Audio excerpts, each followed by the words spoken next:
Buenos días. Buenos días a todos y a todas. Reciban un saludo cordial a nombre de la Facultad de Psicología de la Universidad Diego Portales a esta instancia de discusión, de debate, que tiene como aspecto principal la conferencia que va a partir dictando el profesor Fernando Peirone, la conferencia Saberes Tecnosociales y Capacidad de Agencia en los Jóvenes Actuales, efectos en las instituciones, la educación y la cultura política. Con posterioridad a la conferencia del profesor Peirone, a quien voy a presentar en un segundo más, tendremos los comentarios de los profesores Cristian Cox de la Facultad de Educación de la Universidad Diego Portales y del profesor Mauricio Sepúlveda de la Facultad de Psicología de la Universidad Diego Portales.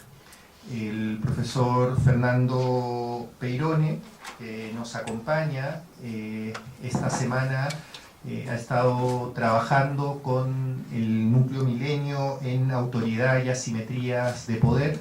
El Núcleo Milenio es un núcleo de investigación en ciencias sociales financiado por la iniciativa Milenio del Estado de Chile. Es dirigido por la profesora Katia Araujo de la USACH, que nos acompaña, y en el marco de sus actividades de internacionalización se generó este espacio, esta invitación al profesor Peirone para trabajar con los equipos de investigación, y en el marco de eso y de las alianzas con las distintas universidades vinculadas al núcleo Milenio, el profesor Peirone ha estado haciendo estos espacios de encuentro también en la Universidad Alberto Hurtado, en la Católica del Paraíso, y hoy tenemos la suerte de poder contar con su presencia en la Universidad Diego Portales, en la Facultad de Psicología.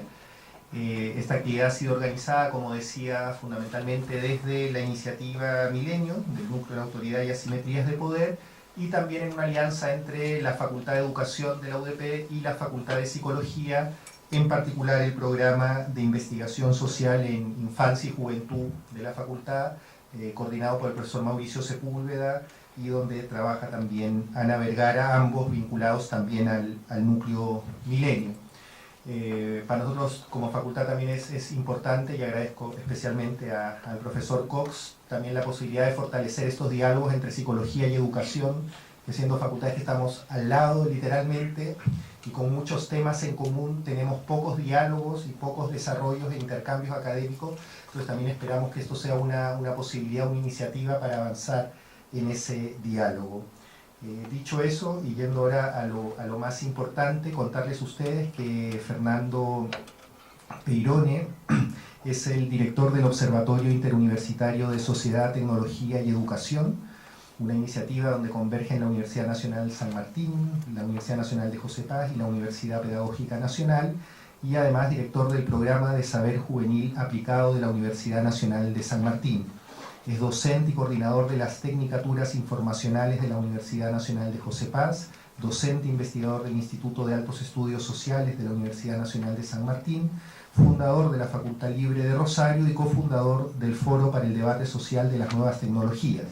Actualmente dirige el proyecto Profesiones Invisibles, proyecto académico 2016-2020, y es director de la serie Pensamiento y Educación de la editorial de la Universidad Nacional de Villa María. Ha escrito, entre otros libros, Historia de la Biblia, Mundo Extenso, Ensayo sobre la Mutación Política Global, además de libros en coautoría como La Educación Alterada, Aproximaciones a la Escuela del Siglo XXI, Platón en el Callejón y Los Griegos en Disputa, y actualmente está desarrollando su investigación doctoral en Estudios Sociales de América Latina en el programa de Estudios Sociales de América Latina, del Centro de Estudios Avanzados de la Universidad de Córdoba.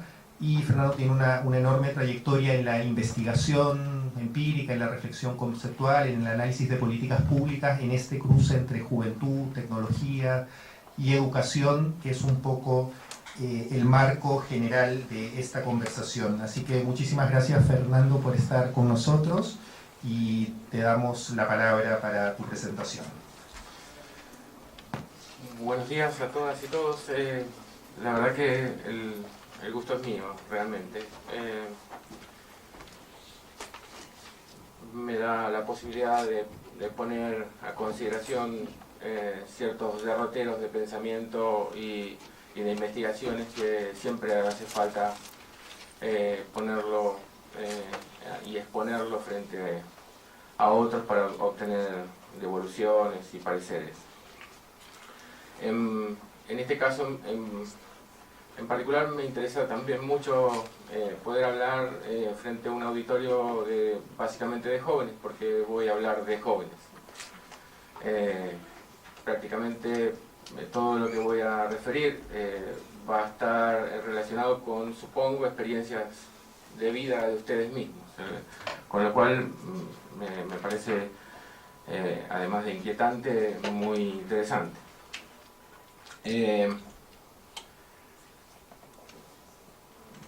Digamos, más o menos podemos tener acuerdos generales en que estamos atravesando un momento de cambios importantes a nivel global, a nivel cultural, que abarca diferentes dimensiones. Se podría decir que estamos en una extensa reconfiguración cultural, pero digamos, cuando decimos extensa, ¿qué abarca? Y eso es un poco más difícil de describir. Yo le voy a pasar unas diapositivas como para que podamos más o menos dimensionar y ir desagregando qué significa esto. Estamos en una extensa reconfiguración de lo narrativo. Digamos, cuando digo extensa reconfiguración de lo narrativo es que el mundo se ha empezado a contar a sí mismo de otra manera. Esto, por arriesgado que pueda parecer, no ocurre muchas veces en la historia y posiblemente tengamos que remontarnos a cosas muy lejanas en la historia para poder reconocer periodos parecidos. Digamos, cuando hubo un cambio de narrativa, posiblemente el cambio más fuerte que conozcamos es el cambio, y con muy poca documentación, por cierto, es el cambio de la narrativa mítica a la narrativa lógica. El cambio del mitos al logos. El mito era un modo de contarnos a nosotros mismos, era un modo de contar el mundo, era un modo de contar los riesgos, y era un modo de contar la vida, la muerte, pero también de aconsejar, y era un modo de entendernos. Ese relato estaba básicamente acentuado en lo emocional, para surtir cierto efecto, pero también sobre aspectos vinculados a lo individual, para que cada uno pudiera tener elementos de preservación y de entendimiento de esa relación con el apeiron, ¿no? Con esa especie de inmensidad que nadie terminaba de conocer. Cuando viene el cambio hacia el relato lógico basado en el logos, el relato pasa a ser un relato mucho más racional, en donde uno empieza a contar cosas, pero contar también en el sentido de cuánto había de cada cosa y cómo las sociedades de Estado, las primeras ciudades de Estado del mundo, empiezan a necesitar cierto acuerdo para manejar lo común. Esa narrativa es una narrativa que empieza en el siglo VI, siglo VII a.C. y que todavía perdura. Pero en este momento hay un cambio de narrativa muy fuerte, en donde se está desplazando de lo lógico hacia lo icónico o hacia lo visual. En ese sentido estamos frente a el umbral de una época que nos desafía ciertamente, porque todo el orden social que conocemos está basado en una especie de logocentrismo, donde hay una racionalidad muy fuerte, hay un modo de pensar y de pensarnos y de organizar la estructura institucional en función de esta unidad de sentido que es el logos y que tiene esa gravitación potente que duró 2600 años y que hoy está, digamos, por lo pronto, digamos, interpelada. Es también, y por lo tanto, un cambio en aspectos epistémicos, digamos, porque empezamos a tener diferentes modos de abordar una realidad que ya con las herramientas y los paradigmas y las categorías que los analizábamos empiezan a tener defecciones a la hora de dar cuenta de ese presente y de esa realidad. Y también, por lo tanto, cambia una cosmovisión. Una cosmovisión que empieza a generar aspectos que son nuevos y que empiezan a tener otro modo de pensar que el ser humano en relación a su futuro, a su pasado, al cosmos, a la naturaleza y a sí mismo. Entonces, ahí compone finalmente una cosmovisión, y estas categorías que la componen son las que en este momento, podríamos decir, están nuevamente interpeladas. Esto tiene una dimensión social y tiene una dimensión individual, pero a su vez, si uno sigue desgranando, tiene una dimensión institucional, una dimensión económica, organizacional, educativa, laboral y política.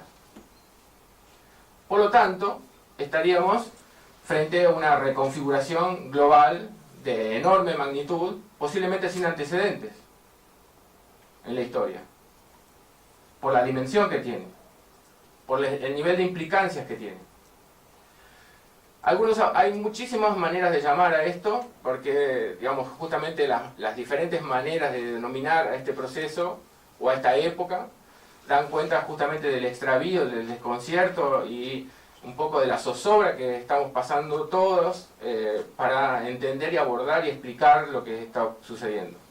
Se la puede llamar sociedad de la información, se la puede llamar sociedad conexionista, se la puede llamar capitalismo cognitivo, etcétera, etcétera, etcétera. Hay una que yo voy a adoptar, pero digamos sin que sea más elocuente que otras en el modo de o más exhaustiva que otras, pero sí me parece que es una que más o menos describe en pocas palabras mucho de lo que estamos hablando aquí, y pertenece a Manuel Castells. Dice: la sociedad informacional, a esa es la que vamos a adoptar acá para entendernos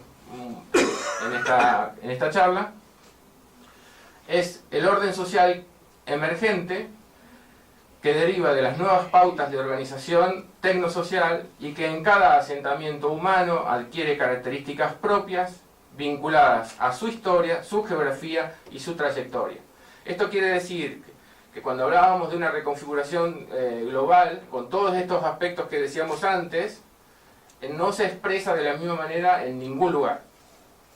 Tiene expresiones propias, de acuerdo a su historia, a su geografía, a su modo de pensar, a su tradición.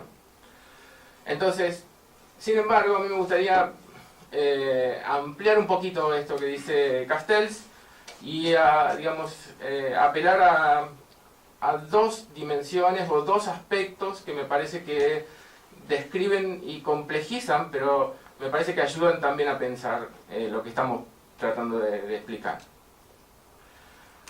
Uno es como una suerte de desplazamientos que se podría decir que van desde esta columna de la izquierda, digamos que serían como categorías rectoras de la modernidad, que más o menos nos ayudaban a todos a organizarnos, a pensarnos, a definirnos,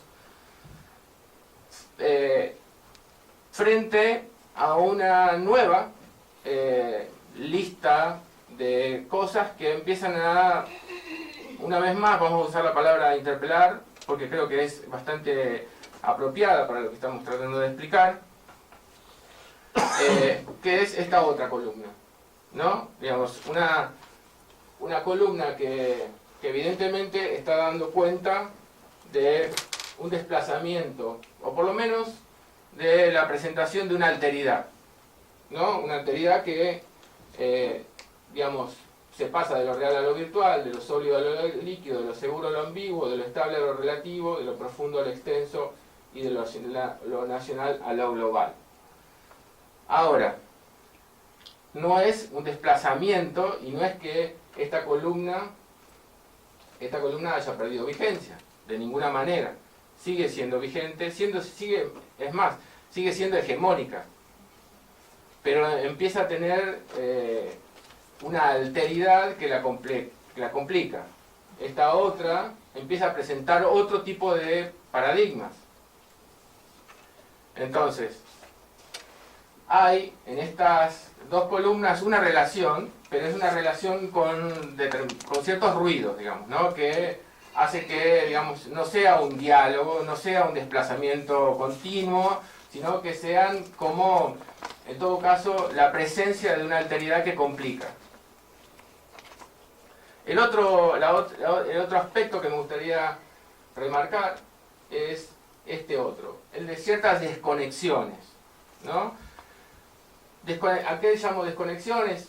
A que hay como una discontinuidad de la experiencia, ¿no? O sea, la experiencia de una persona mayor de 35 años con respecto a los menores de 35 años, donde, digamos, todos aquellos que nacieron a partir de 1990 más o menos, empiezan a tener un vínculo con una realidad que está básicamente mediada por la tecnología. Y ya no lo ven como algo que no forma parte, no es algo que agregan a sus vidas, sino que forma parte de sus vidas. Nosotros incorporamos tecnología. Ustedes viven con la tecnología, ¿no? Hay también una disfuncionalidad institucional bastante importante, digamos, y clara. Digamos, todas las instituciones en este momento están, de algún modo, empezando a repensarse, porque se ven en la obligación de pensar sus fundamentos y sus funciones, porque en la gran mayoría del espectro institucional, casi todas las instituciones estuvieron, digamos, concebidas en relación a un Estado nacional que hoy pierde legitimidad, está cuestionado, tiene porosidad hacia arriba, tiene porosidad hacia abajo. Entonces, digamos, está subsumido frente a un flujo de información, de financiero, político, etcétera, que no puede controlar para arriba, pero hacia abajo, justamente por esa vulnerabilidad que presenta el Estado, también vemos que las ciudades más importantes de los países se convierten en pequeñas ciudades-estados, digamos, que tienen sus propias lógicas, se quieren independizar, etc.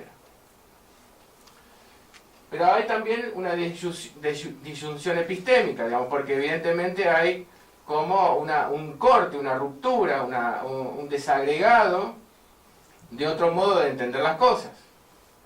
Cada una de estas cosas de las que estamos, hay maneras de explicarlas bajo un paradigma y por otro paradigma que empieza a aparecer, a emerger, sin todavía una forma definida ni clara. Y también hay una dislocación subjetiva, donde el sujeto de alguna manera también empieza a desdoblarse, a desagregarse en heterónimos, en usuarios, en la posibilidad de pensarse de otra manera que antes era más vale monolítico, sin que dejara de existir ese conflicto interno que todo sujeto tiene y que el psicoanálisis ha sido muy claro para definirlo, ¿no? Y para explicarlo. Pero digo, esta dislocación, esta posibilidad de ser y no ser en el mismo lugar, de estar y no estar en el mismo lugar, de estar remotamente presente en un lugar, de tener incluso prácticas psicoanalíticas en un diván que está a 3.000 kilómetros de donde está el terapeuta, son todas cosas que hablan de esto que quiero referir. Ahora, también hay una discontinuidad experiencial, institucional, epistémica y subjetiva.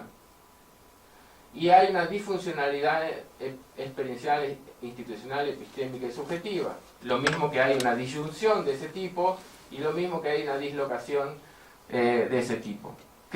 Entonces, ¿en qué estamos? Estaríamos en esta situación, que es lo que en Argentina nosotros llamamos un gran quilombo.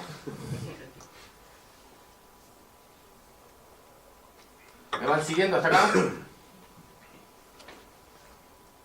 Entonces, se podría decir, y otra vez utilizando la palabra interpelante, que estamos frente a la emergencia de un orden social interpelante, pero a su vez todavía indefinido, todavía no claro.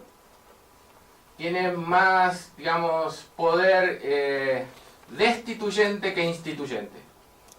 Tiene más poder de interpelación y de cuestionamiento y de evidenciar la defección de un orden social que de construir uno propio, por lo menos hasta el momento. Esto tiene procesos que tienen que ver con los individuos, o sea, son procesos de subjetivación que se han modificado, digamos, de personas que pueden pensarse a sí mismas de maneras diferentes. ¿Qué quiero decir con esto? Digamos, que esa cantidad de heterónimos o de usuarios que nosotros podemos tener en las redes sociales, esa especie de desdoblamiento que podemos tener nosotros personalmente hablando en nuestros procesos de subjetivación, también están empezando a tener como cierto respaldo normativo. Quiero decir, uno se puede cambiar de sexo y ser avalado por una normativa, se puede cambiar de apellido, se puede cambiar de nacionalidad. Son cosas que, digamos, hasta no hace mucho tiempo eran en cierto modo inimaginables y constitutivas de las personas, y que eran pilares identitarios. Uno puede pensarse hoy ya no definiéndose a partir de un oficio o de una pertenencia geográfica, como la mayoría de nuestros apellidos, que están vinculados a cuestiones vinculadas a la geografía. El origen de los apellidos vinculados a las profesiones y a las geografías son muy elocuentes también. Entonces, hoy esa identidad, esos pilares identitarios son otros. Por lo tanto, cambian la manera en que nos empezamos a vincular con el mundo. Cambia la manera en que nos pensamos y pensamos. No solamente lo propio, lo cercano, sino nuestras proyecciones, las relaciones sociales, nuestro entorno, nuestras instituciones, la política, la economía, etc. Esto, por cierto, afecta y genera una nueva lógica relacional. Se producen vínculos que antes no existían. Digamos, en este momento, hoy 2019, se mandan 42.000 millones de mensajes de WhatsApp por minuto, en la actualidad, ¿no? 42.000 millones de mensajes por minuto. Eso quiere decir que son videos, links, memes, mensajes de voz, mensajes de texto, etcétera, etcétera, etcétera. Eso quiere decir que, digamos, lo que era un mapa de la comunicación a principios del siglo XX, que ayer lo mostré en Valparaíso, es de una elementalidad tan evidente con respecto a la complejidad que significa un instante de búsqueda, por ejemplo, de Google en Internet, que es una especie de explosión, digamos, de miles de colores, cada color con un idioma, con un tema, con una búsqueda en particular, que se organizan en nodos y se agrupan de acuerdo a ciertos códigos. Eso es otra lógica relacional. Esto, por cierto, son cosas que empiezan a tener cierto diálogo entre sí.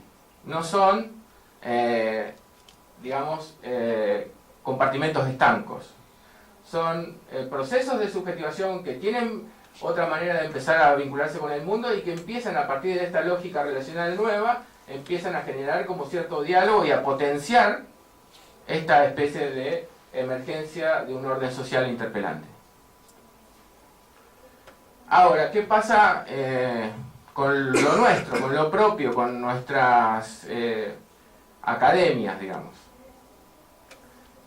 Las ciencias sociales tienen una enorme dificultad para vincularse con este orden social emergente, pero también para definir y dar cuenta de estos nuevos modos de ser socialmente hablando.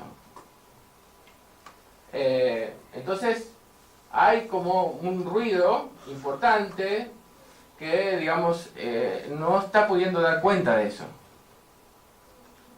En ese sentido, la teoría, digamos, política, la sociología misma, digamos, han tenido como enormes prejuicios para pensar a la tecnología. La tecnología es, uno si se tuviera que remontar algún tiempo, yo la ubico más en en una cosa más heideggeriana, digamos, de esa especie de enorme prejuicio y estigmatización de la tecnología como aquello que nos alejaba del ser, digamos, de aquello que nos enajenaba.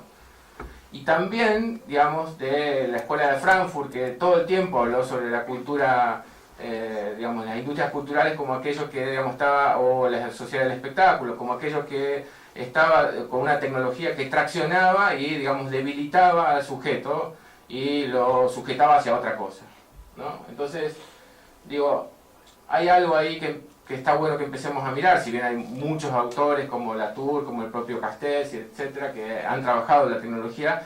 Yo creo que muchas de las dificultades que tienen este ruido y este otro tienen que ver con la falta de insumos producidos por la teoría social para empezar a vincularse o a interpretar este mundo. Digamos, de hecho, las dificultades también se las podríamos responsabilizar en muchos aspectos porque tendrían que estar generando alternativas de interpretación que son difíciles en este momento de encontrar. Pero lo mismo pasa con las ciencias humanas, que empiezan a tener el mismo problema para vincularse con este sujeto, un sujeto desdoblado, un sujeto, digamos, múltiple, un individuo múltiple, que tiene aspectos que ya no coinciden con el modo en que se pensaba al sujeto. Pero son ciencias humanas y sociales que entre sí dialogan y tienen un código común para entenderse. Ahora, les está quedando afuera algo importante, ¿no? En esto me parece que es importante pensar nuestra relación con la tecnología, y ahí es donde yo vuelvo a lo que decía de Heidegger, porque, digamos, pensar a la tecnología como, digamos, el futuro que nos presenta Black Mirror es como, digamos, es un callejón sin salida. Es toda oscuridad, es un túnel oscuro interminable. Ahí es donde me parece que tenemos que dar un poquito más de vuelta a la tuerca mental. Henry Jenkins es él se define como comunicólogo, pero es bastante más que un comunicólogo. Es uno de los primeros en advertir que el vínculo con la tecnología, nuestra relación con la tecnología, empezaba a generar algo que él debía dar cuenta, que debía empezar a contar, ¿no? Él cuenta, digamos, fue el primero en hablar de agencia del lector, digamos, retomando a Desertó. El primero en hablar de cultura participativa, el primero en hablar de inteligencia colectiva, uno de los primeros, muy tempranamente, estoy hablando del año 1992 más o menos. Y el primero en decir que existía una especie de narrativa transmedia, digamos, que ya dejaba atrás todos los episodios narrativos de la comunicación clásica punto a punto, sino que empezaba a aparecer otro tipo de narrativa. Y el que habla en 2006 de las nuevas alfabetizaciones en un proyecto que abarcó a varios países y que se lo financió Naciones Unidas. Sus libros más importantes, este es el de 1992 que les decía, Textual Pouches, y también Convergencia Cultural, y el último, Fans, Bloggers y Videojuegos, que no es el último, pero son, digamos, los más importantes. ¿En qué pone el acento Jenkins, que yo quería conversar con ustedes? En que muchas de estas habilidades son adquiridas por los jóvenes en comunidades de aprendizaje informal. Cuando jugamos, cuando nos comunicamos por los teléfonos, cuando nos organizamos a través de un hashtag. Esto lo dice mucho antes de que apareciera el hashtag, pero digamos es trasladable a lo mismo, ¿no? Entonces él hace como en el año 2006 una especie de decálogo de las primeras habilidades o competencias transmediáticas. Les voy a nombrar las más importantes, digamos. Jugar, como la capacidad para experimentar la resolución de problemas a través del juego. Desdoblamiento, como la capacidad de adoptar identidades alternativas con arreglo a fines.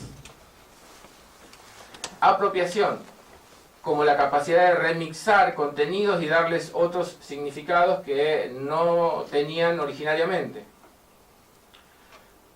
Navegación transmedia. Esto es como, digamos, a ver, si lo tuviéramos que describir ahora, podríamos decir que es la escritura cuneiforme de nuestro momento, digamos. O sea, esto en 1992 describía esto, y en 2006 las empieza a clasificar de esta manera. La navegación transmedia como la capacidad para seguir flujos de historias a través de múltiples modalidades, ¿no? De conectar una cosa con otra, casi, digamos, hipertextualmente, y por lo tanto, de algún modo, en una especie de complejidad rizomática, por llamarlo también de alguna manera. La capacidad de jugar, bueno, eso ya lo había dicho, es como la capacidad de fiabilidad, es como, en realidad no es jugar, es como la capacidad de evaluar fiabilidad y credibilidad de distintas fuentes de información, digamos, cómo cotejar fuentes que son confiables o no. Curaduría, como la capacidad de buscar, sintetizar y difundir información orientada hacia determinados propósitos. Y la capacidad de negociar, como la capacidad para moverse por comunidades con múltiples perspectivas, incorporando sus normas alternativamente, ¿no? Se deja una norma, se adopta otra, se adopta otra, y es como una especie de permanente mutación con capacidad de adaptarse. 2006. Carlos Scolari, como una especie de discípulo de Jenkins, ya mucho más cercanamente, en el año 2012, 2014, empieza una investigación sobre narrativas transmedias. Es el primero también en retomar el trabajo de una complejidad más actual a lo que había hecho Jenkins, y el que empieza a hablar de competencias transmedias. Y el Transmedia Literacy es como, digamos, una especie de... Él advierte que hace falta generar como una alfabetización nueva. Porque si lo que estamos hablando es de un cambio en la narrativa y en la lógica narrativa, a lo mejor lo que tenemos que empezar es a empezar a tener una lectocomprensión del mundo diferente.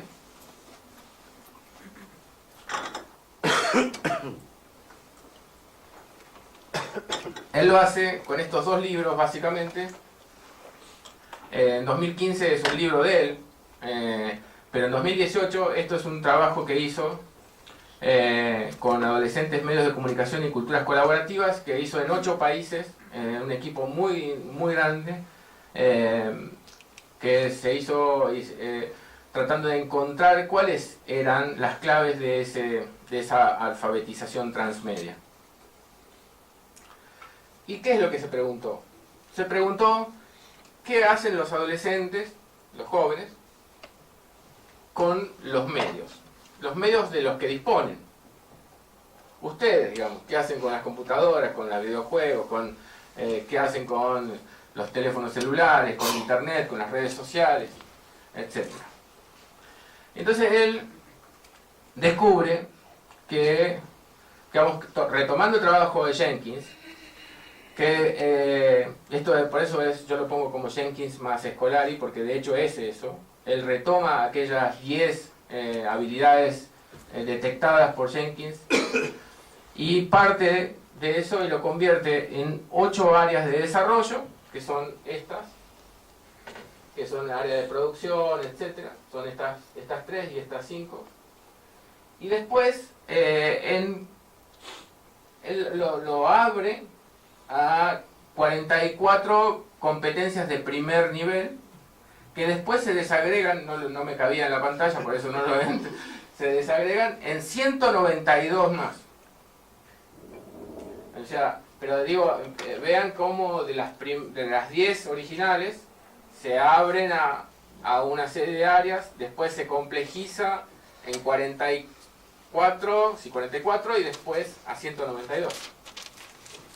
Entonces, esas de segundo nivel son mucho más complejas, aunque no pierden el vínculo, no es que están ajenas o han cortado con aquellas que interpretó o descubrió Jenkins, sino que en todo caso se van desagregando y complejizando cada vez más.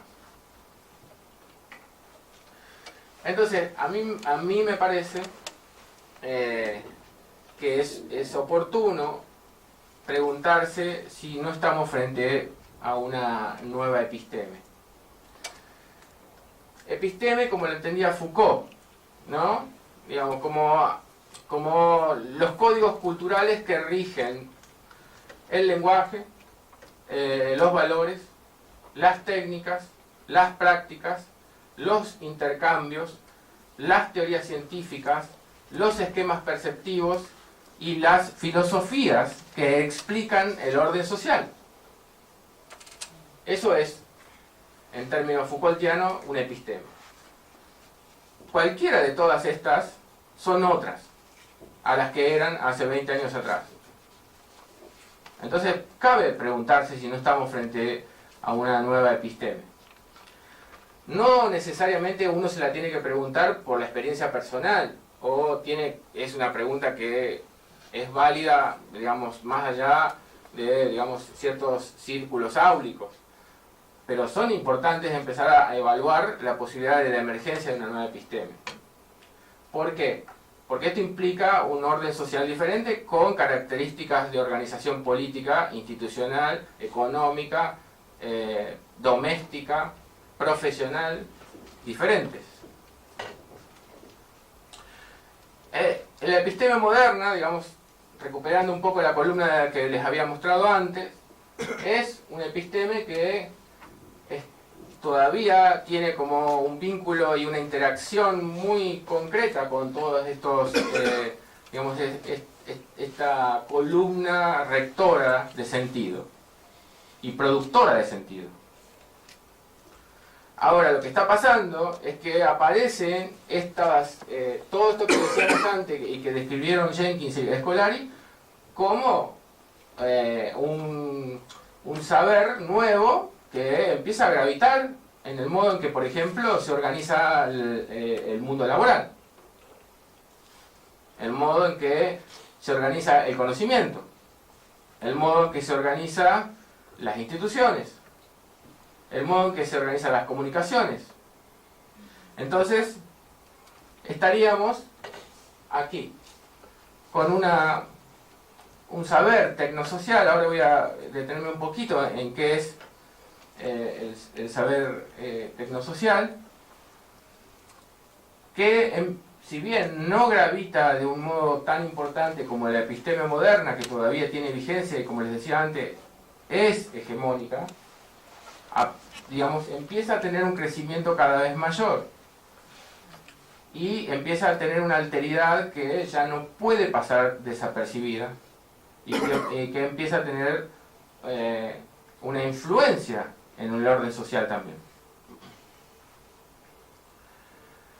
Y acá donde recupero otro fragmento de Castells, dice: la sociedad informacional tiene una serie de saberes que hacen falta para manejarse en la vida, ya como si fueran códigos, ¿no? La CEPAL había definido una serie de códigos de la modernidad que hacían falta para, digamos, tener en cuenta cuando uno, generaba políticas educativas. Ahora empiezan a aparecer nuevos códigos serán como códigos informacionales, que empiezan a tener, por ejemplo, esto que dice Castells, que empieza a funcionar como una fuerza instituyente que, a pesar de no haber desarrollado una matriz institucional acorde, se caracteriza por la autoorganización como una manera de generar y reproducir un modelo de gobernanza sin un núcleo organizador ni un núcleo centralizado. Cuando decimos núcleo centralizado ni organizador, estamos directamente, que no tiene eso, estamos diciendo que es otra cosa que la modernidad. La modernidad se organizó a través de núcleos rectores de sentido y de producción de sentido centralizados. Cuando hablamos de multiplicación de centros, estamos hablando de que la realidad explotó y que cada uno es una especie de ser que en este celular encuentra una LEF. Una LEF, que es como el cuento de Borges, ¿no? O sea, algo que es un punto, pero que al mismo tiempo tiene todas las posibilidades del mundo. Entonces, metafóricamente hablando, es una especie de Aleph, y cada uno es un centro que se maneja en el mundo, yendo con la posibilidad de comunicarse con quien sea, cuando sea, como quiera, etc. En este contexto, y ahora es algo más dirigido todavía a ustedes jóvenes, es importante pensar en los jóvenes actuales como protagonistas de esto. No ya como protagonistas exclusivos, ni excluyentes, pero sí creo que, digamos, han participado de un nuevo orden social, inaugurando una cultura sin la referencia que les permitiera ir y preguntar en sus padres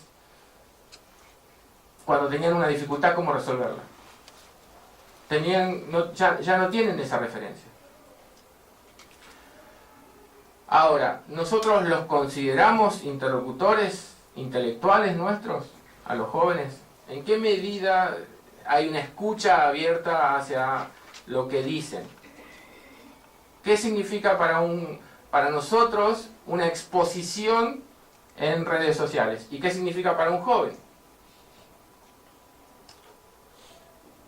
¿Qué significa para nosotros que un chico esté todo el tiempo, digamos, cazando Pokémon? ¿Y qué significa para ellos? Los jóvenes parecen haber desarrollado una forma divergente de habitar el mundo. Participar de la construcción colaborativa de un orden social divergente, donde todos estos conceptos están siendo resignificados y reformulados. Ya para ellos no significa, o sea, para ustedes, el trabajo ya no significa lo mismo que para mí. La familia no significa lo mismo que para mí. La identidad sexual ya no significa lo mismo que para mí. El ocio, la educación, el conocimiento, el contrato social ya no es el mismo. La idea de autor ya no es la misma. Todos estos son puntos en donde empieza a haber una diferencia sobre qué significa cada cosa. Todavía manejándonos en los millennials con las mismas denominaciones, pero en la generación posterior, la de los centennials o la de los llamada generación Z, hoy estas denominaciones ya ni siquiera forman parte de su digamos, horizonte de ideas. Han, digamos, refundado el lenguaje directamente. En los últimos 5 años hay 30.000 vocablos nuevos que se ingresaron a los diccionarios virtuales, porque ya no hay posibilidad de actualizar la enciclopedia británica con todos los vocablos nuevos y ponerlo. Evidentemente el nuevo modelo enciclopédico tiene mucho más que ver con Wikipedia que con la enciclopedia británica o la Larousse. Entonces,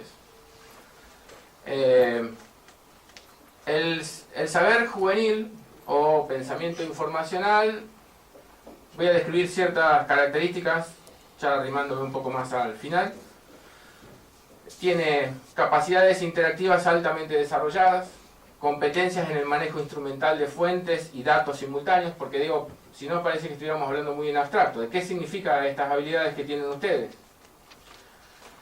Inclinación a la convergencia cultural, tendencia a realizar síntesis y tomar atajos no convencionales, digamos, no respetando, digamos, disciplinas ni límites disciplinares, desprejuicio para la transversalidad y la innovación disciplinar, asimilación de profesiones invisibles que, digamos, no están acreditadas por las universidades, pero sin embargo están muy demandadas socialmente y que se apartan de las orientaciones profesionalizantes reconocidas,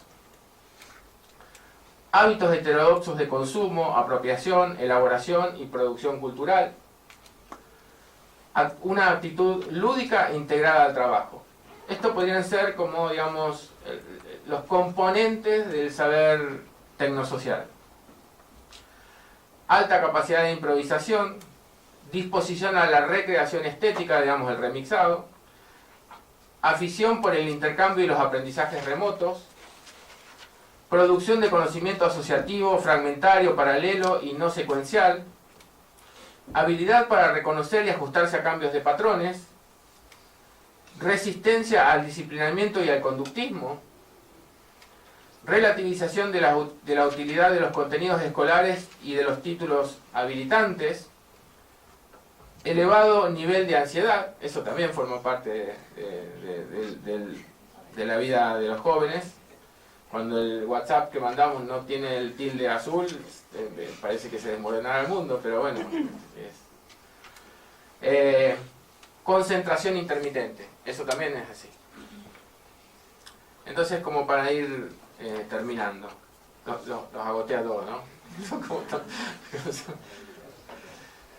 Esto es del informe de PNUD de 2009, cuando ya estudiando, digamos, desarrollo humano, Fernando Calderón y un grupo de sociólogos latinoamericanos en toda América Latina hacen un relevamiento y dice: los jóvenes de la región sudamericana presentan una alta capacidad para actuar y provocar cambios en función de valores, aspiraciones y objetivos propios,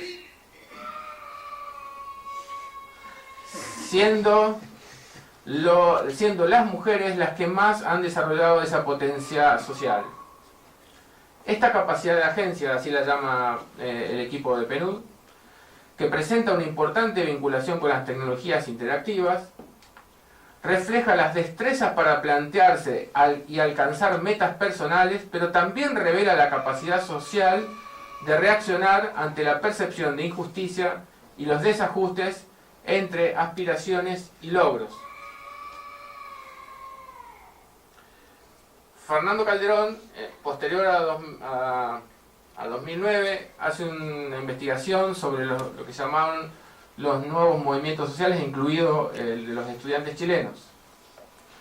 Y escribe en un dossier sobre movimientos sociales nuevos, en la revista Vanguardia número 50, que está disponible en internet si la quieren buscar. Yo les voy a leer un fragmento porque si de todo esto que estamos hablando, cuando empezamos a hablar de capacidad de agencia, empezamos a hablar de algo que empieza a tener una dimensión social muy importante y a gravitar en el orden social también, y por lo tanto tener una dimensión política muy fuerte.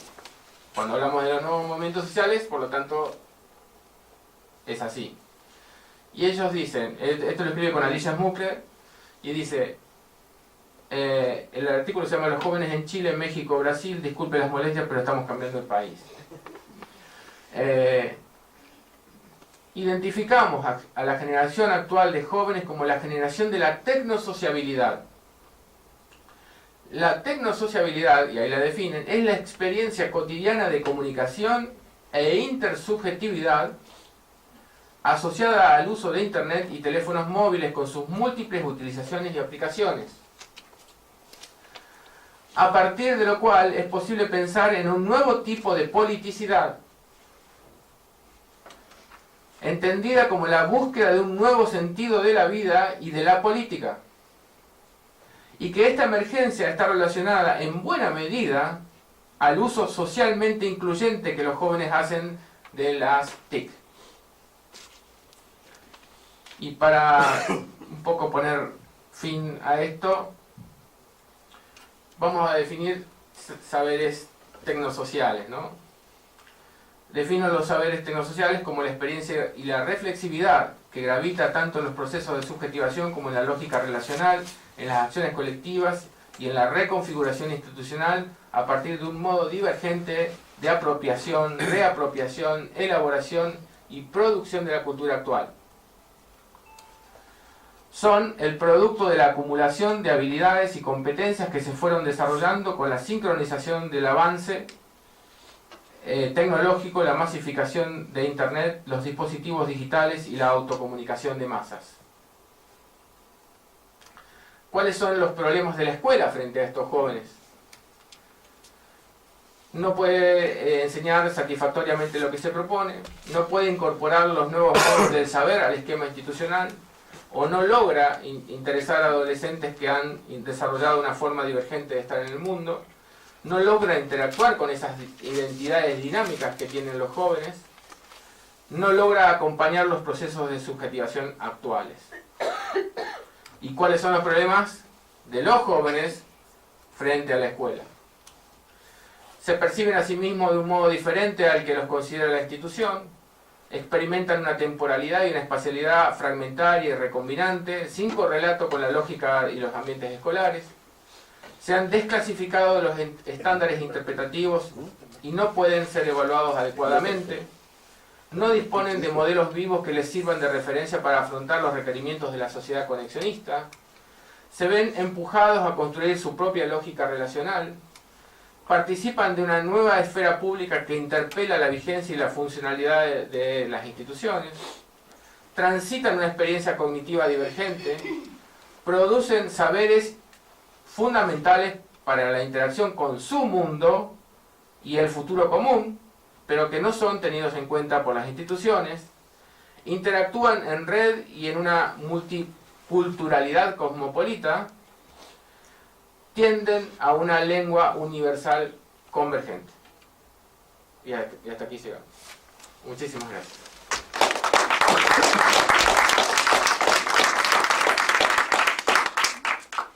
Muchas gracias. Agradezco, y sobre todo a la gente del curso de intervención psicosocial que ha venido gentilmente a esta invitación que les hicimos. Así que muchas gracias a los alumnos de intervención psicosocial de psicología.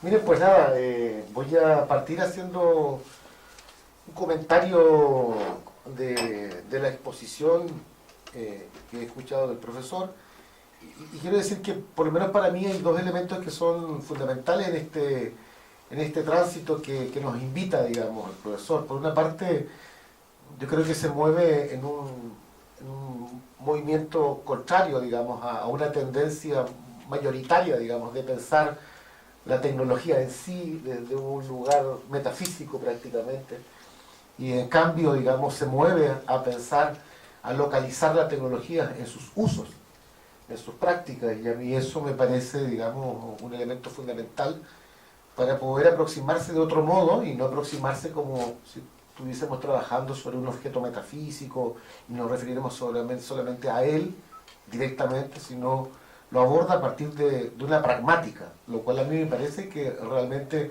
abre un camino sumamente interesante, sumamente sugerente. Es cómo determinadas poblaciones, colectivos, sujetos utilizan, ¿no?, estas tecnologías, estos elementos para ciertos fines, y en esa utilización y en ese uso tienen ciertos efectos, incluso no pensados, ¿no? Y eso me parece como me parece algo muy interesante, que es un contramovimiento, algo que es una tendencia mayoritaria. Por un lado tenemos esa precisión que nos hace hacia el final de su exposición, y también lo he leído en sus trabajos y también he asistido a otras exposiciones, pero esto me parece que es un punto bastante muy interesante, que podríamos seguir trabajando en torno a eso, que implica esta pragmática, ¿no?, de los usos, de las prácticas, diríamos en otros términos. Pero por otro lado también nos invita transita por un diagnóstico epocal, ¿no? Y yo creo que el diagnóstico epocal tiene esas complejidades, digamos, de arriesgarse a un diagnóstico epocal. Yo no soy necesariamente muy amigo de los diagnósticos epocales, pero creo que hay algo arriesgado en eso, y eso me parece muy interesante. Solamente quisiera hacer una observación en el diagnóstico epocal, que a mí me parece que se puede mover en una paradoja a propósito de que estamos haciendo un diagnóstico epocal sobre las tecnologías. Y yo creo que acá hay un elemento que es sumamente interesante a propósito de las tecnologías, porque pareciera ser que tiendo a pensar que desde las instituciones académicas tradicionales, curiosamente su diagnóstico epocal, su tecnología es una tecnología de deslocalización de donde se hace ese diagnóstico. O sea, aparece como un diagnóstico epocal deslocalizado. ¿En qué sentido lo digo? Que ese es un riesgo, digamos, en las academias desde un punto de vista de los saberes tradicionales. Uno puede pensar, por ejemplo, si las prácticas de los jóvenes son más bien destituyentes o son más bien instituyentes. Uno podría decir, mi diagnóstico es que son más bien destituyentes y no tan instituyentes. Y eso, a mi juicio, implica necesariamente una tecnología de localización, de situarse para ver desde un lugar en particular si esas prácticas tecnológicas de los jóvenes son instituyentes o no son instituyentes, o son destituyentes. Podríamos, por ejemplo, poner el ejemplo del último libro de Rosana Reguillo, y podríamos decir, esa mirada es fundamentalmente instituyente, porque se sabe localizada y establece un diagnóstico justamente desde ese lugar para relevar esas prácticas de ese mundo, en particular insurgente, que puede efectivamente tener un valor fundamentalmente instituyente, y no necesariamente solamente destituyente. Entonces, creo que es curioso que en el diagnóstico epocal, cuando lo hacemos desde academias más del mundo más instituido, las tecnologías de deslocalización juegan en contra justamente de ese diagnóstico epocal. Y a mí me parece que es importante poder avanzar en situar mucho más, digamos, esa mirada de lo instituyente o lo destituyente. Y eso implica, obviamente, una alianza, implica una posición, una perspectiva, digamos, en términos Foucaultianos, como cualquier trazado genealógico que me atrevo a hacer frente a una situación determinada. Implica un compromiso del deseo del investigador por ver justamente una práctica y relevar un costado de esa práctica que no necesariamente otra, digamos.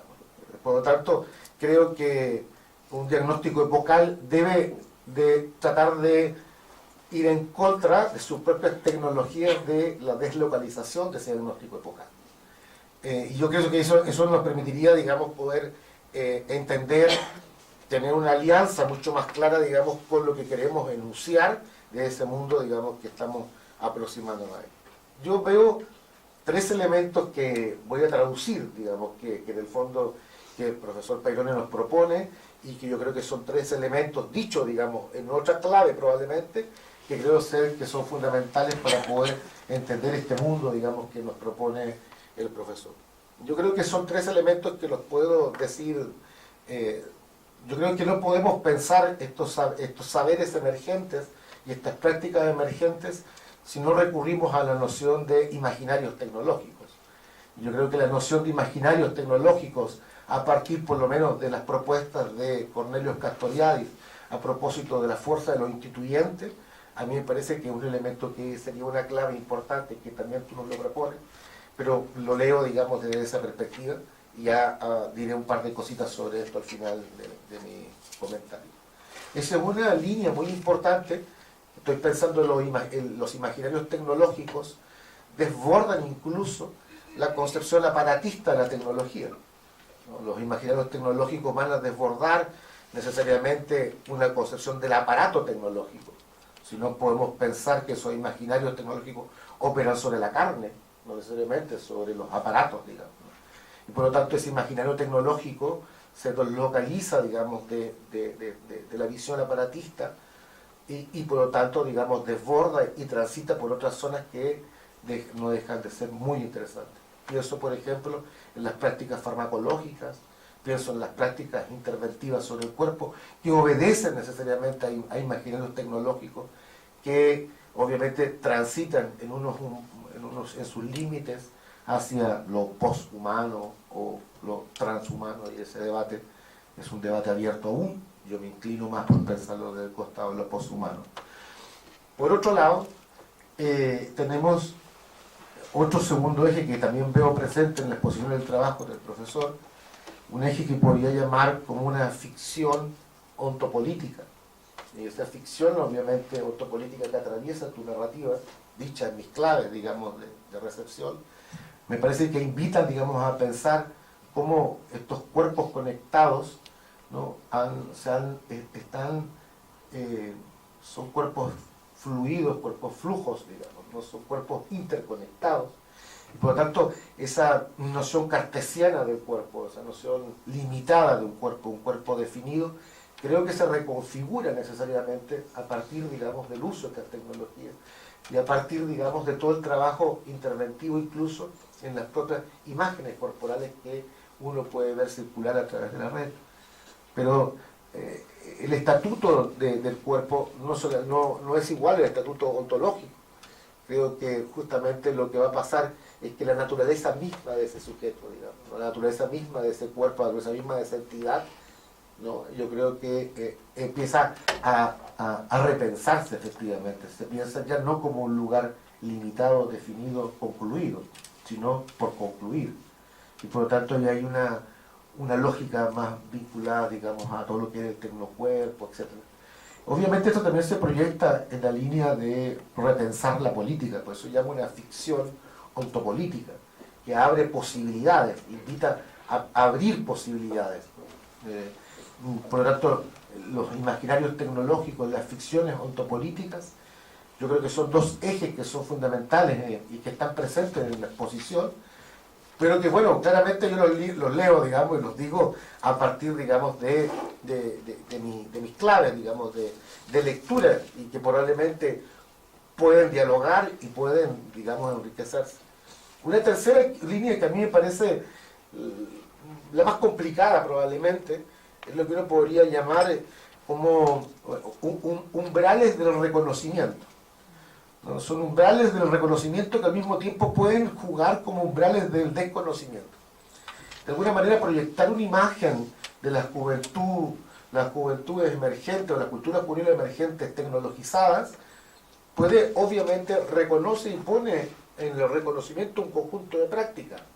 Pero esa sobreexposición, esa tendencia a la homogenización, ya sea a través de rótulos como cultura X, cultura arroba, cultura hashtag, etcétera, etcétera, tiende a homogenizar efectivamente y a invisibilizar un conjunto de otras juventudes que no están necesariamente en ese registro y que están sumergidas y subsumidas en la más absoluta precariedad. Entonces, creo que el umbral de reconocimiento, el umbral de visibilidad, al mismo tiempo implica necesariamente articular un umbral de desconocimiento y un umbral de invisibilidad. Y creo que el foco, la hiperatención mediática que han tenido ciertos grupos de jóvenes nacidos entre tales fechas y tales fechas, denominados como generación tanto, es, a mi juicio, una narrativa, un relato global que hay que saber cómo contestar porque ese relato unificador, ese relato homogenizante, es un relato que invisibiliza un conjunto de otras situaciones de jóvenes que se encuentran expuestos a situaciones de exterminio, a situaciones de máxima, pero máxima explotación, a situaciones de máxima precariedad, etcétera, etcétera. Entonces, creo que tanto los imaginarios tecnológicos como las ficciones ontopolíticas, como los umbrales de reconocimiento y desconocimiento, creo que se conjugan en este campo que el profesor Peyrones nos ha invitado, digamos, a poder abordar. Muchísimas gracias.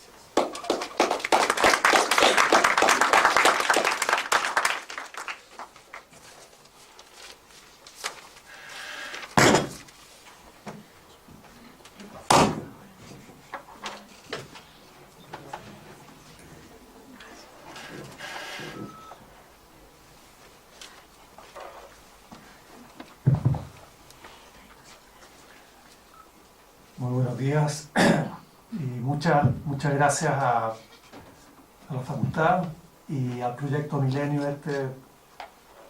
interesantísimo que he conocido esta mañana, en su alcance inmenso y en su interdisciplinariedad tan entusiasmante para cualquiera que esté en la academia. Yo vengo de la facultad que está al otro lado de la calle, como mencionó el decano, y compartimos cuestiones esenciales en nuestro quehacer y sin embargo conversamos poco y los dos mundos se conectan mucho menos de lo que necesitaríamos. Así es que un regalo ser invitado a esta conversación y a través de una ventana tan potente, tan rica como la que nos ha ofrecido Fernando. Verdaderamente, esa imagen, la imagen de los niños bajo el cuadro de Rembrandt, no mirando a Rembrandt y concentrados en sus celulares, creo que es de una elocuencia aplastante. Rembrandt y ese museo y lo que está detrás de eso es la escuela, por supuesto, es la institucionalidad educativa, es la primera columna de tu apertura, esa herencia de 25 siglos, profundidad, estabilidad, el logos, que la institucionalidad educativa que conocemos, la que nos ha generado a todos nosotros, que permite esta conversación, sigue realizando.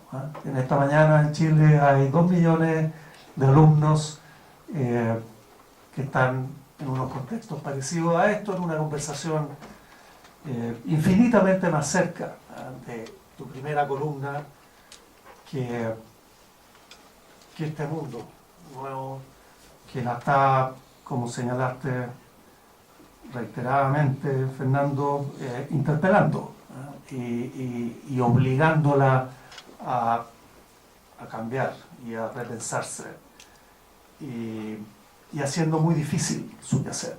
Es muy difícil hacer clases en la educación secundaria del mundo, no es la de Chile y Argentina. Y esa dificultad tiene que ver crucialmente, no solamente, pero crucialmente con este diagnóstico, este panorama que se nos ha ofrecido esta mañana, repito, tan ricamente, tan elocuentemente.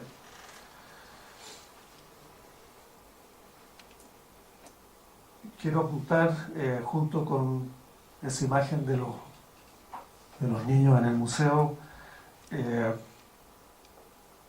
quiero darme un estribo para lo que voy a plantear inmediatamente, y ese estribo me lo da tu cierre con Fernando Calderón y el optimismo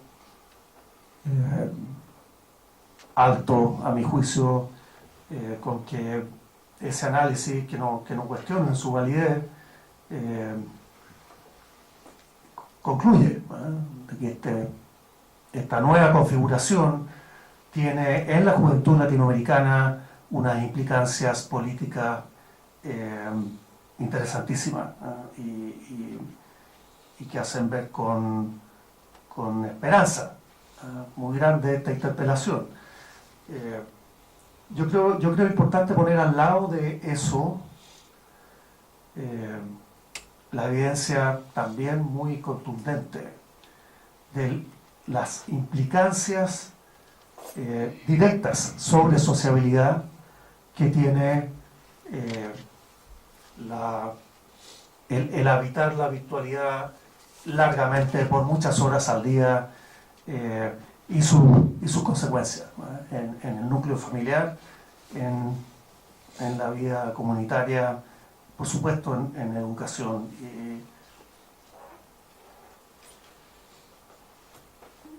Yo pondría al lado entonces de la imagen de Calderón esto, la nueva configuración y su directo impacto sobre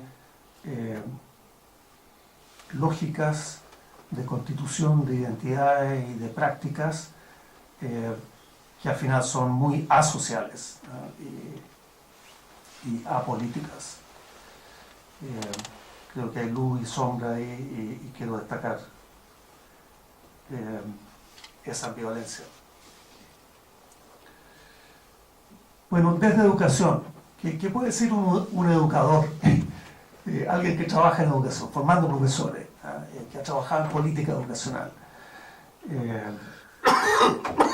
Respecto a esta interpelación enorme, y unos alumnos y unos jóvenes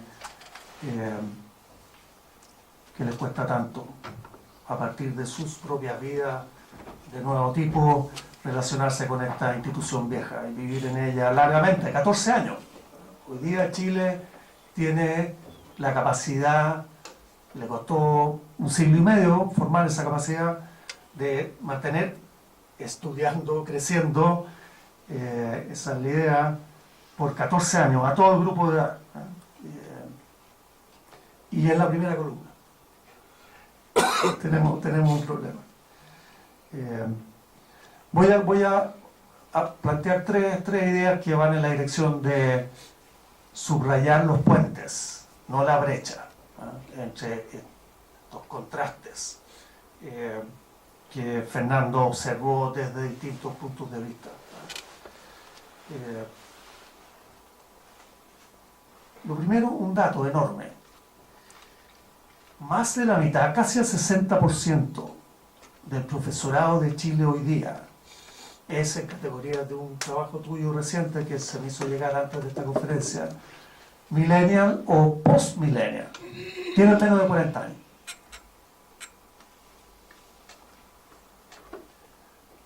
La noción de docentes ajenos a la tecnología y a esta nueva configuración, hay que relativizarla de entrada, porque ellos mismos, más de la mitad del profesorado de Chile nació después del año 80. Y es parte de esto, los docentes son parte de esto. Primer puente, muy importante. Tendemos a pensar que a la docencia normalista y como completamente pretérita. No es el caso.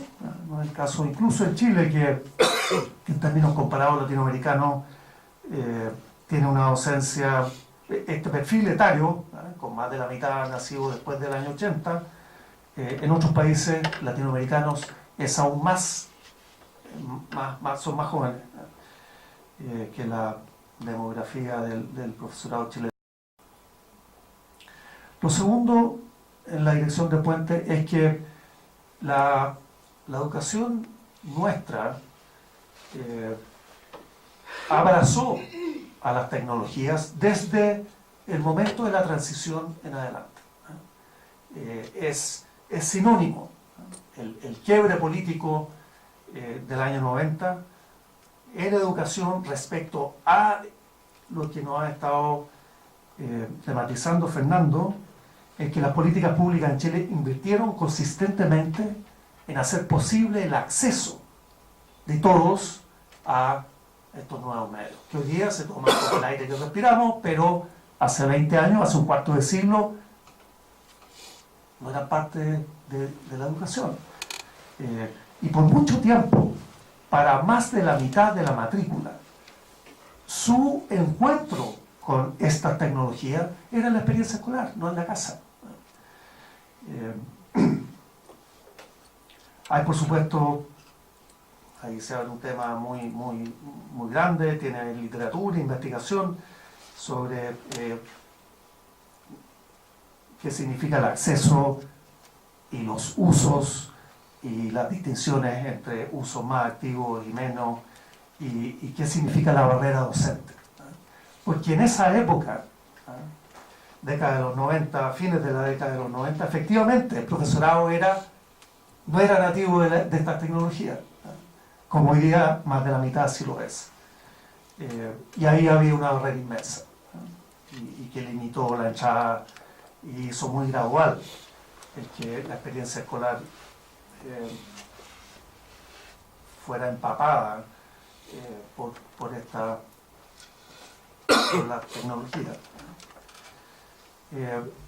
Tercera dimensión de puente, las evaluaciones internacionales como PISA, una evaluación internacional sobre competencias siglo XXI, y los logros de ella medidos por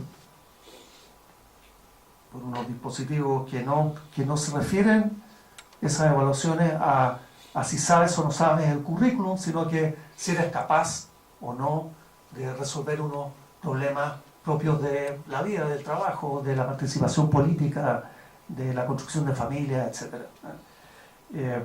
Bueno, esas pruebas ya están en plataformas tech, están en la web. PISA se toma a través de ese medio.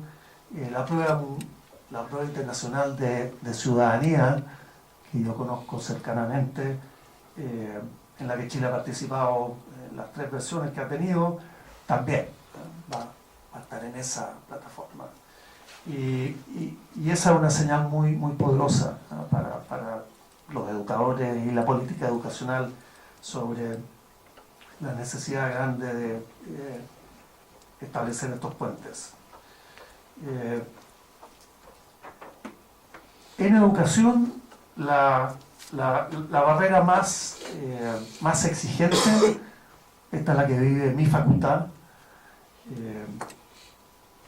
tiene que ver no con acceso, no tiene que ver tampoco con el uso cotidiano que hacen tanto docentes como alumnos de la web y todas sus posibilidades como fuente de información y conocimiento. Eso es parte del nuevo medio tecnosocial. La barrera más delicada tiene que ver con el uso pedagógico de la tecnología. En jerga de mi facultad, de mi campo, se habla de conocimiento tecnológico pedagógico del contenido. ¿Qué tecnología, qué software, qué experimentos accesibles en la web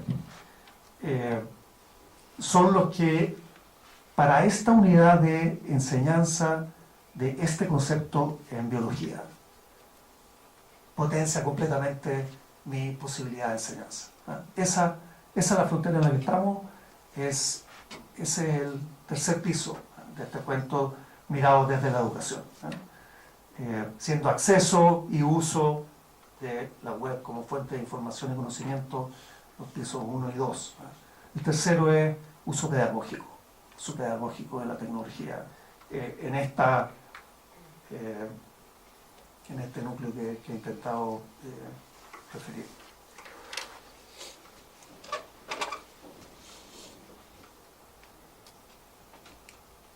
Bien, el puente más fundamental desde mi punto de vista ya de educador y moderno, tengo que decir eso, o sea, del otro siglo, totalmente. Y lo que les voy a plantear ya no puede ser más desde ese lado de las cosas, ¿no? Bueno, pero que educación tiene que ver con puentes. La educación consiste en una conversación entre generaciones. Hay una frase que cita un texto de Bourdieu fantástica, algo así como: todo iba bien con los tártaros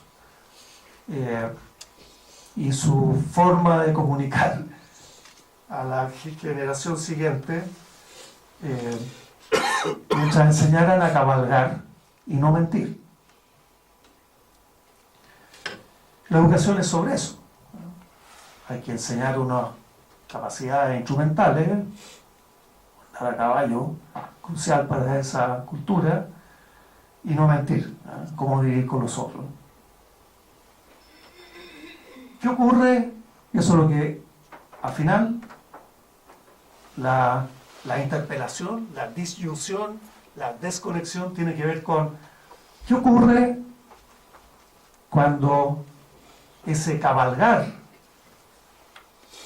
ya no lo porta la generación adulta, sino que está al otro lado, la otra generación.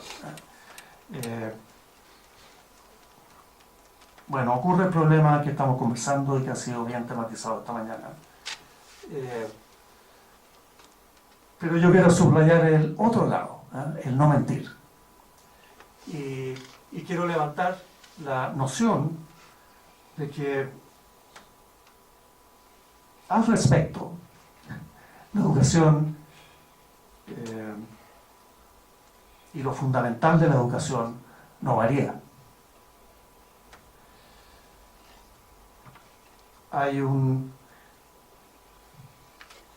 El final del análisis de Richard Sennett sobre la cultura en el nuevo capitalismo. No podría decir, bueno, Sennett, moderno, total, está examinando esto desde fuera, y generacionalmente hablando. Dice, estos rasgos de la cultura del nuevo capitalismo, que tienen que ver con tu segunda columna, con fluidez y liquidez, etc. Al final, ausencia de compromiso, dice Sennett.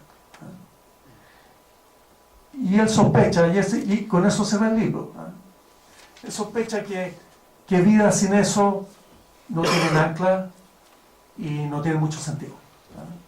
Y que desde ese lado va a venir una gran contrainterpretación. ¿Qué pasa con el compromiso? La educación tiene que enseñar eso. Sin compromiso no hay confianza, sin confianza no hay cooperación que dure, sin cooperación que dure no hay instituciones, sin instituciones no podemos cooperar sostenidamente a escala planetaria como necesitamos hacerlo. De otro modo, ¿cómo vamos a contener la amenaza que se cierne sobre medio ambiente y nuestras capacidades de seguir viviendo? Arendt, moderna, total. Hannah Arendt.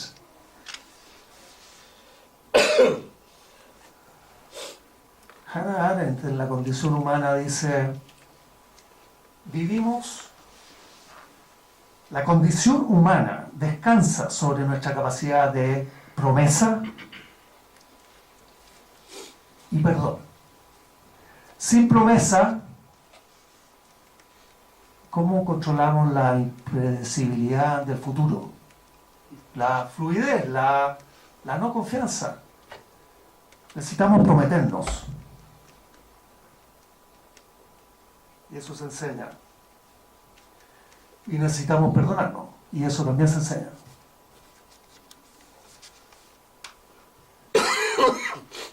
La educación es sobre eso. Y requiere de adultos. Y es asimétrica. Y tiene que ver con transmisión de algo que está acumulado, que tiene que ver con los 26 siglos y más, y que no se puede desechar. Ni aunque quisiéramos, porque lo que porta la generación que hoy día está en este diálogo tiene que ver muy fundamentalmente con su propia identidad, y esa identidad es fruto de este viaje, respondiendo a estos requerimientos como basales de la vida juntos. Así que gran interpelación, pero también grandes puentes de continuidad que no hay que perder de vista. Muchas gracias.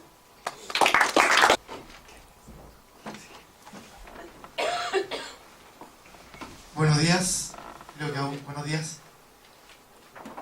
Mi pregunta va para el expositor.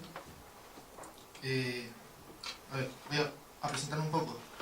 Mi nombre nombre es Matías, tengo 37 años. He trabajado durante 14 años en secundaria y 10 años en educación superior. Conozco en la práctica más o menos de qué se trata. Y he estado haciendo un trabajo de campo en Uruguay y en Chile con escuelas secundarias. A propósito de lo que has planteado, quisiera primero formular algo, no sé si habrá respuesta o no, pero creo que es algo importante. Indicaba este alto desarrollo de habilidades de interacción, en el caso de este grupo de jóvenes y adolescentes vinculados a los saberes tecnosociales. Me pasó en Uruguay, me pasa en Chile, estoy haciendo un trabajo de campo, en escuelas, digamos, bien diferentes respecto de sus características sociales, culturales y económicas. La calidad de la interacción a través de aparatos tecnológicos aparece con, más que la capacidad, diría que es uno de los espacios donde se da más la interacción hostil, de acuerdo a la propia percepción de los estudiantes. No sé si me explico. Entonces,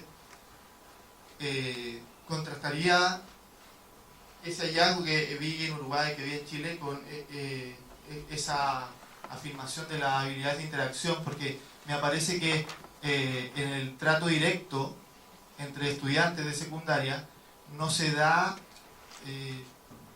tanta burla, tanta discriminación, tanto acoso en el espacio escolar mismo, pero sí en el espacio virtual se da bastante y lo acusan ellos mismos. Eso por una parte. Y por otra, en relación a la resistencia de la escuela ante estos saberes tecnosociales. No sé si será propiamente una cuestión de competencias de los docentes o de falta de competencia de los docentes. No sé si es solamente eso. Me parece que en general hay una resistencia de la escuela ante la cultura juvenil en general, no solamente en relación a los saberes tecnosociales. Y puede que en relación a los saberes tecnosociales tenga que ver con falta de competencia de parte de ciertos docentes o de un número importante de docentes. También tiene que ver, me parece, en gran medida con una forma del ejercicio de la autoridad, que para los estudiantes ya no es válida, no es legítima, y los docentes también indican que es poco funcional porque no se logra el objetivo de la disciplina, por decirlo así, por parte de los docentes, y por otra parte los estudiantes desestiman las formas tradicionales en las que este poder institucional se ejecuta. Eso, gracias.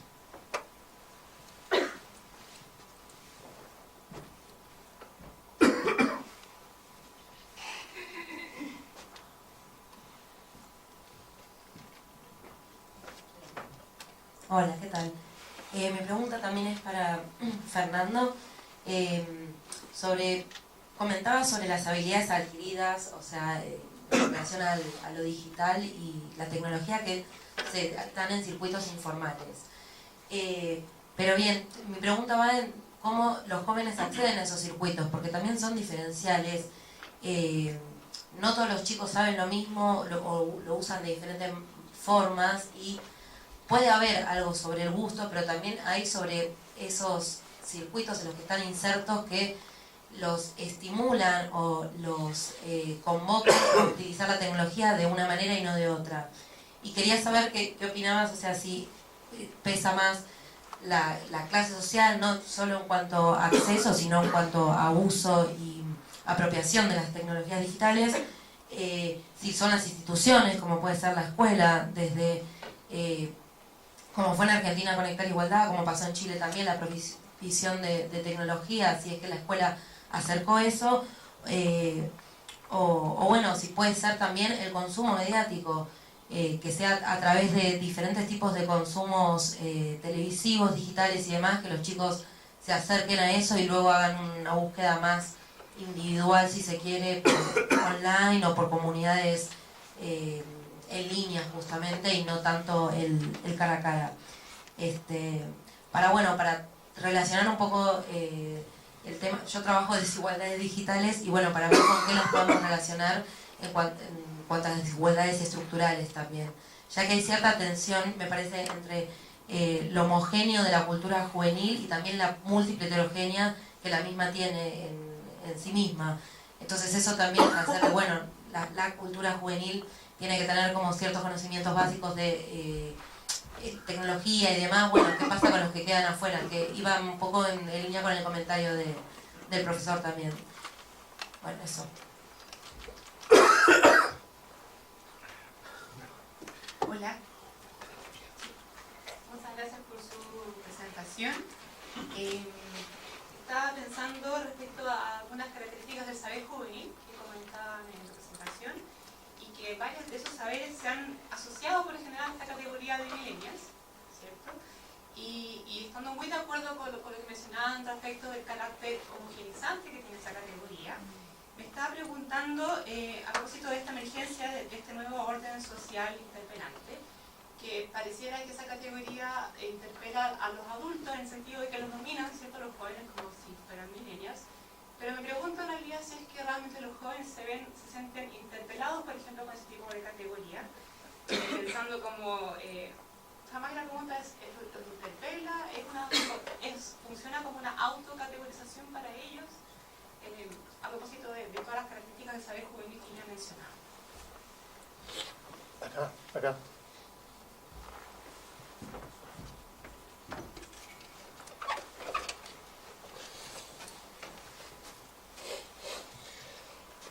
Buenas tardes, mi nombre es Juan Marco, yo soy profesor de nueva clase, trabajo en asesoría, como nómade en varios colegios. Después que me echaron del Ministerio de Educación, obviamente, con la beca Piñera. Bueno, mira, un poco la imagen que me quedó como que hay una especie de otra escuela, ¿no? Otro mundo escolar, ahí en ese uso tecnológico, en esos nuevos espacios.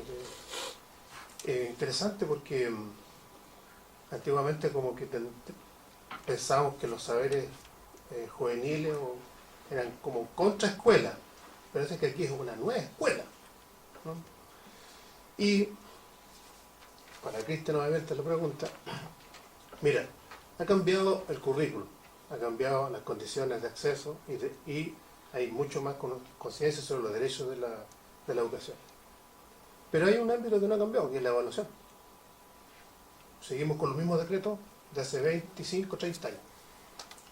Entonces, antiguamente explicábamos la deserción escolar como un tema de soporte psicosocial, comunitario, o porque algunas situaciones de la biografía de los estudiantes eran incompatibles con la vida escolar.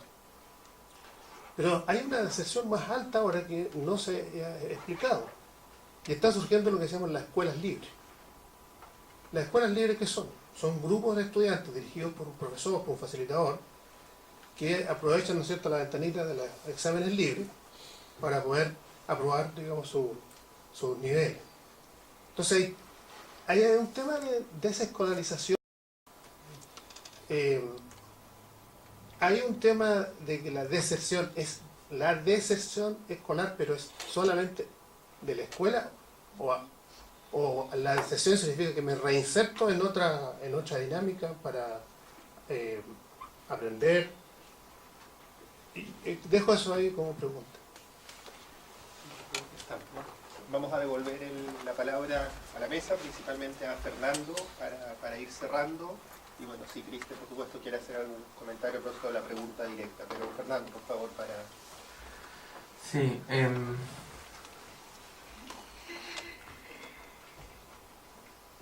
escuchándolo a Mauricio y a Andrés, hay muchas cosas, les agradezco realmente las devoluciones porque me llevan a pensar y a ver algunas zonas de sombra incluso en lo que uno piensa. a mí me interesa mucho escuchar a los jóvenes. Me parece que el despropósito, si se quiere, de esta misma situación que hemos generado aquí es adultos hablando sobre jóvenes que están enfrente nuestro, pero no hablan ellos ni se los escucha. Entonces, me parece que, digamos, muchas de las preguntas que me hacen, como por ejemplo la compañera, cuando me pregunta si ellos se denominan de esa manera o si se sientan reconocidos en esa denominación de millennials, me parece que es más apropiado que se lo preguntemos a ellos que la responda yo. Podría aventurar algo y decir que es una categoría que hemos creado nosotros, los adultos, para defendernos de un barbarismo social que, digamos, una turbamulta que avanza sobre las instituciones sin poder controlarlas, dominarlas y organizarlas como en otros momentos. Esta posibilidad que decía el profesor Cox Sepúlveda, digamos, sobre la posibilidad de ver en Chile como una política de Estado que promovió a las tecnologías a partir de todo lo que fue la transición democrática, me parece que es muy evidente y es verdad, y creo que tampoco, o por lo menos cabría preguntarse qué relación tiene esa accesibilidad promovida desde el Estado con las respuestas que dieron los jóvenes a determinadas situaciones propias con los pingüinos en 2006 o con todo el movimiento de estudiantes a partir de 2011, que termina, por cierto, aun cuando no haya terminado, tiene evidentes connotaciones políticas e incluso referentes políticos. Entonces me parece que hay algo que posiblemente ahí es pensar, digamos, como se decía convenir en el Mayo francés, digamos, la de generar condiciones de posibilidad sin la posibilidad de controlarlas. Jóvenes que han accedido a tecnologías y que hacen de esas tecnologías un instrumento para fines propios, digamos. Eso lo convierten en un instrumento de su capacidad de agencia. Eso más bien general. También creo que es hablar por ellos si pensamos que los jóvenes no tienen compromiso. Nosotros tendemos a pensarlos de una manera y a hablar por ellos de una manera que no es la que creo que ellos se hablarían o se dirían a sí mismos. Me parece que existe un compromiso, no es el compromiso que nosotros evaluaríamos como el mejor o el nuestro, es otro compromiso. Y efectivamente la educación ha tendido puentes que me parecen sumamente interesantes, digamos, porque, digamos, en la educación, a pesar de todo lo que se pueda decir, y de la escuela en particular, no tanto así con la universidad, que es otra singularidad propia, pero digamos, la escuela es tal vez la institución que primero advirtió las dificultades de esta emergencia social, la primera que experimentó una deriva sin claridad de horizonte, y es una de las primeras que, digamos, levantó la mano diciendo acá hay que hacer algo. No quiere decir que lo haya encontrado, pero sí es una de las primeras en haber advertido que esto era un problema importante, que ya estaba dentro de las aulas.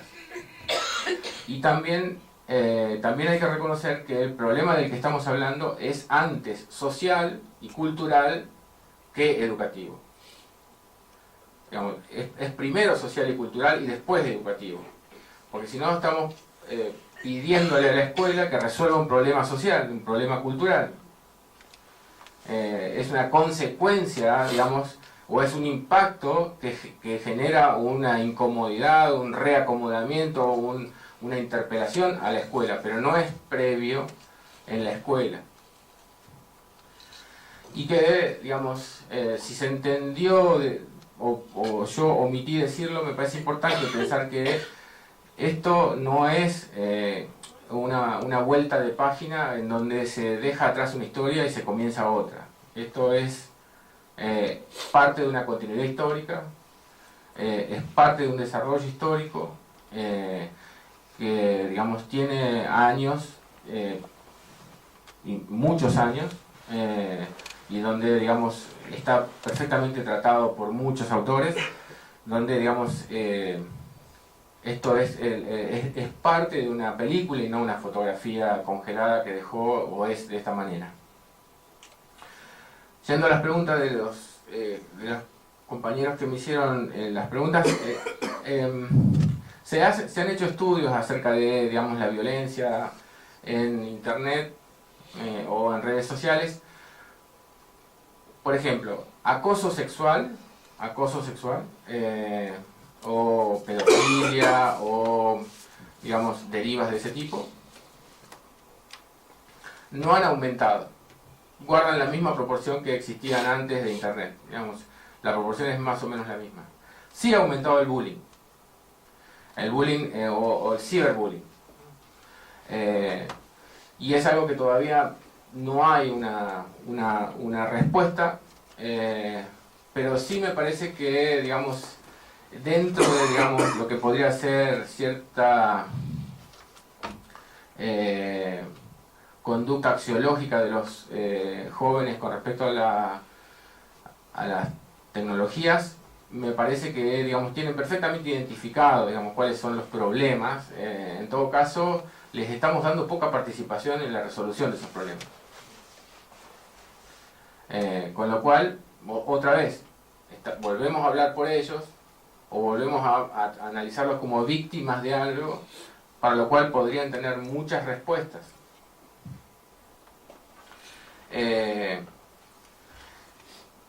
Sobre la pérdida de autoridad de los docentes también es un tema, porque digamos, hay una vulnerabilidad enciclopédica en términos de los docentes. Esto lo hemos relevado con los estudios que hemos hecho. Los docentes se encuentran como en una cierta desventaja respecto de saberes que tienen los jóvenes, y muchas veces eso lo ven como un problema que se transmite en la posibilidad de ser cuestionado en su autoridad. Cuando en realidad la pedagogía actual está pensando mucho más en convertir al docente más que en un, digamos, en alguien que, digamos, baja contenidos, en alguien que facilita, coordina, organiza, y esas dificultades, digamos, han hecho que, digamos, de todo esto que estamos hablando, ¿no?, de la escuela sobre todo, digamos, han hecho que el homeschool, como decía el compañero, o las organizaciones, digamos, de barrios o familias o de barrios cerrados, tratando de educar a sus hijos en una lógica no institucional, también son resultados de estas problemáticas que todavía la escuela no ha logrado resolver, pero que, digamos, no es que no haya intentos de resolverlo. Hay muchos trabajos y me parece que cada vez más se entiende que ya no es un problema de autoridad, sino de un problema de roles y de modos de organizar los roles dentro del aula. Con respecto a las tecnologías, digamos, y los modos de uso en sus diferentes posibilidades, por lo que yo he visto y otros trabajos también he consultado, en general se tiende a pensar que cada vez, digamos, ya no es posible igualar, homologar brecha social y brecha tecnológica. La accesibilidad, de estos gráficos yo los mostré en la primera reunión que tuve con el núcleo. Digamos, hoy casi el 80% de la población mundial tiene acceso a internet y tiene un celular en la mano. Digamos, de cada 5 personas, 4 personas y media tienen un celular en la mano. con lo cual es casi imposible, en América Latina más, en América Latina hay más de un celular por persona. Un celular que tiene prestaciones como las que ustedes conocen, con lo cual, digamos, la accesibilidad ha facilitado muchas de las experiencias de las que estuvimos mencionando hoy. Esta accesibilidad de Internet, esta accesibilidad de celulares y esta accesibilidad de programas que proveyeron tablets, computadoras, netbooks a los niños o a los adolescentes a través de programas con políticas de tecnología nacional. Y en este sentido, digamos, también es importante empezar a ver que, digamos, la tendencia es que estos chicos ya no miran televisión. Digamos, de hecho, la proyección que hay para este año dice que en general el mundo va a pasar más horas mirando internet o navegando por internet o estando en redes sociales o consultando, mandando mails o WhatsApp o lo que sea, digamos, con una tendencia a la suba con respecto a la televisión. Y por lo tanto a cierta manera de la comunicación, ¿no? Que, digamos, ya no es punto a punto, sino comunicación ya no mediada, sino producida, donde cada uno es un famoso prosumidor, produce contenido y consume contenido, o remixa contenido.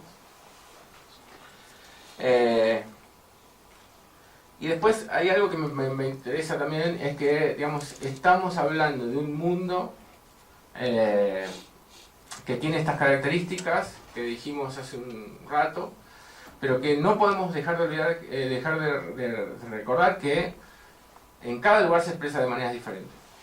No se expresa lo mismo en Chile que en Uruguay, que en Bolivia, que en Brasil, que en Japón, que en China, que en Estados Unidos. Es diferente. Tiene singularidades. Tienen algunas cosas en común, pero no es lo mismo. Las tradiciones son diferentes, las apropiaciones son diferentes, los modos de elaborarlas son diferentes. Y en este sentido hay algo que me parece que también hay que empezar a tener en cuenta, y de un modo, digamos, con cierta tendencia a la conciencia, porque si no estamos generando una especie de diálogo de sordos. Ayer,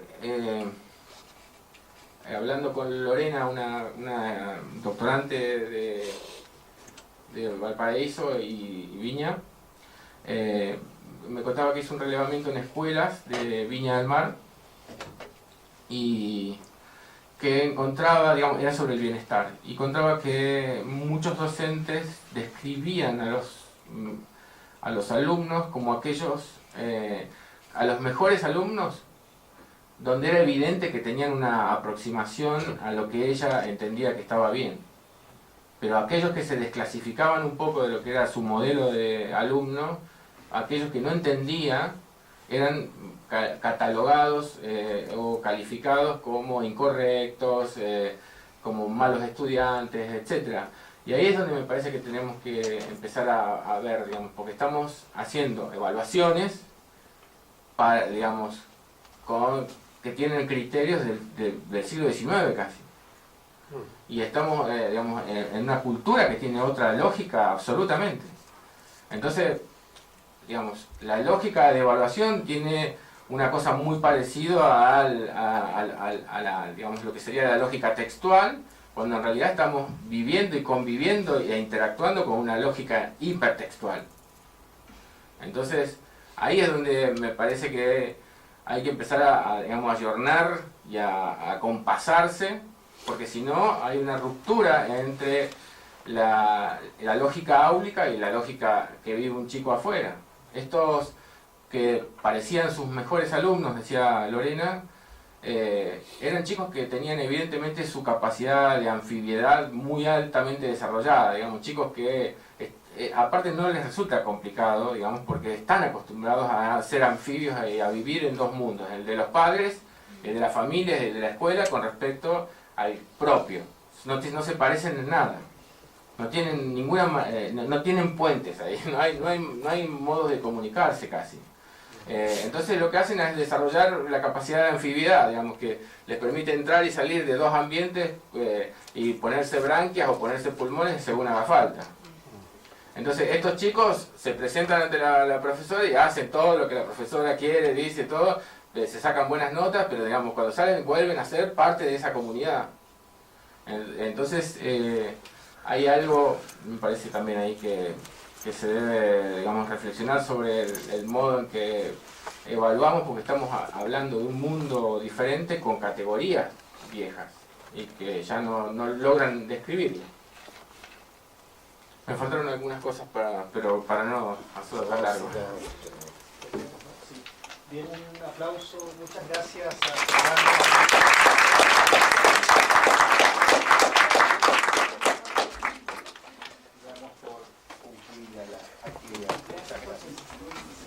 Pueden pasar a buscar